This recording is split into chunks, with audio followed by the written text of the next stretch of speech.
quick question.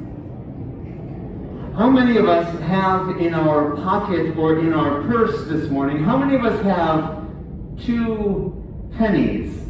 Anyone have 2 pennies on them today? Oh, that's not a lot of us. In a world with so many other currencies, not many of us carry pennies like we used to. In a world of credit cards and debit cards, in a world of Zelle and PayPal and Venmo and now Bitcoin, pennies are becoming a rare object. In today's gospel, we have the story of a widow and her 2 pennies. Did you hear that story? All sorts of people were going to church, to the temple at that time, and they were giving to the church, and the rich people loved to give to the church because instead of a collection basket, it resembled metal trumpet horns, what they put their coins into. So the more coins you put in, the louder it was. Follow me? So what a joy it was for us to put our pennies and our nickels and our dimes into these trumpets and to show everyone how generous we were. Amen.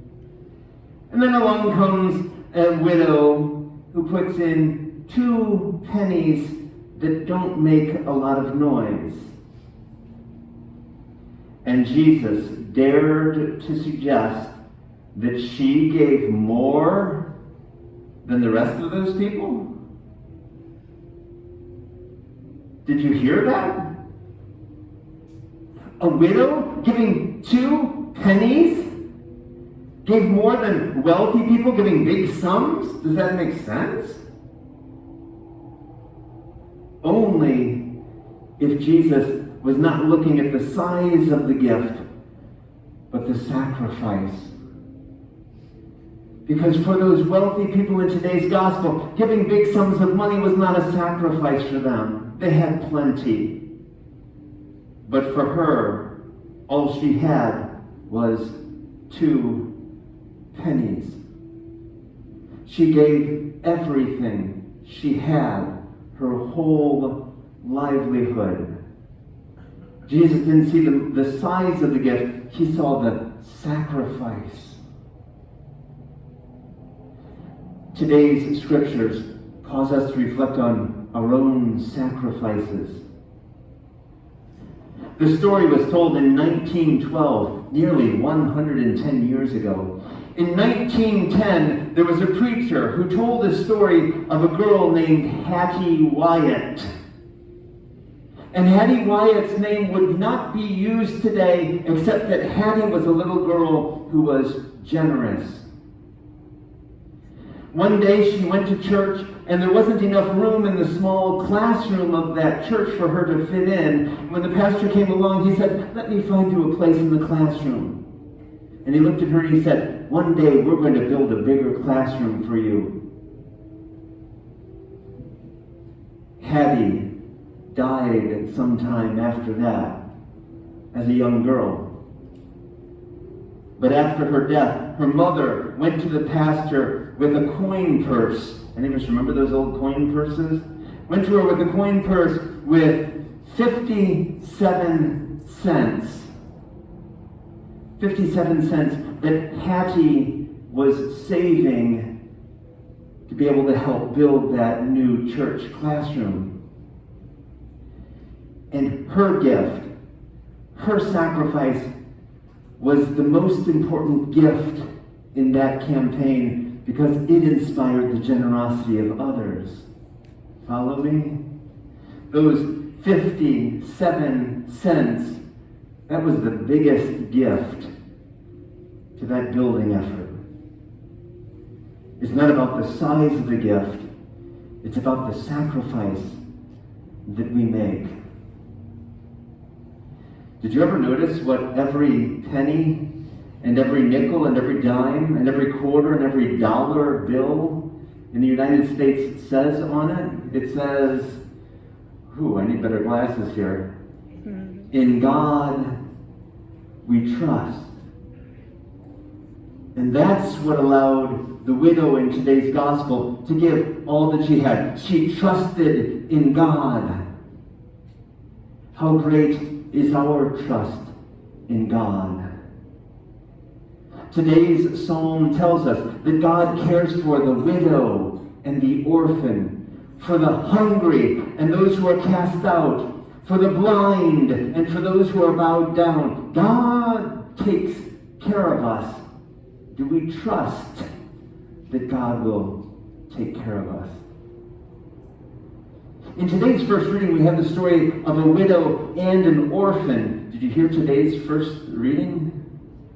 In the first book of Kings, we have the story of a widow who didn't even have a penny. She had nothing. Nothing.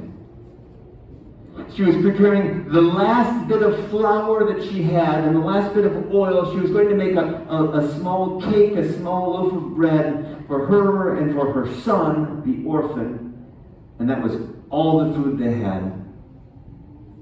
When along comes Elijah. Did you hear the story in today's first reading? Elijah comes and asks for a cup of water. Not a big deal. I'll go and get you a cup of water. As she went off, he said, "Oh, could you bring me a little bit of bread too?" Did she have any bread? She had no bread. She had a handful of flour and a little bit of oil, and that was all she had. It would have been tempting for her to say, "The little bit of flour and the little bit of oil that I have are mine, and that's all I have." Instead, she shared the little bit that she had. Did you hear how today's first reading ended? Because she shared the little that she had, God blessed her. And the flour jar kept filling up all year long. And the oil jar never ran dry because she trusted and God provided. Wow. Today's scriptures are pretty powerful. When you think of those two widows in the first reading and in the gospel who sacrificed what they had, and today's second reading from the letter to the Hebrews talks about Jesus sacrificing. They, like him, sacrificed what they had, trusting that God would provide. They put others first. Do you remember the lesson from last week on the greatest commandment? Love God first, and then others, and then comes you. And if you get them in that order, Jesus, and then others, and then you. What does that spell? Jesus, others, you, J-O-Y, joy. Those widows put others before themselves. And that's why we tell their story 2,000 years later.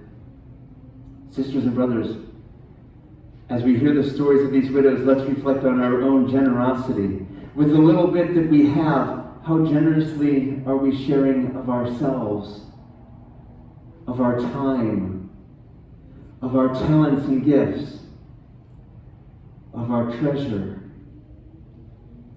Let's be inspired today by the widows in today's readings to reflect on our own generous spirits.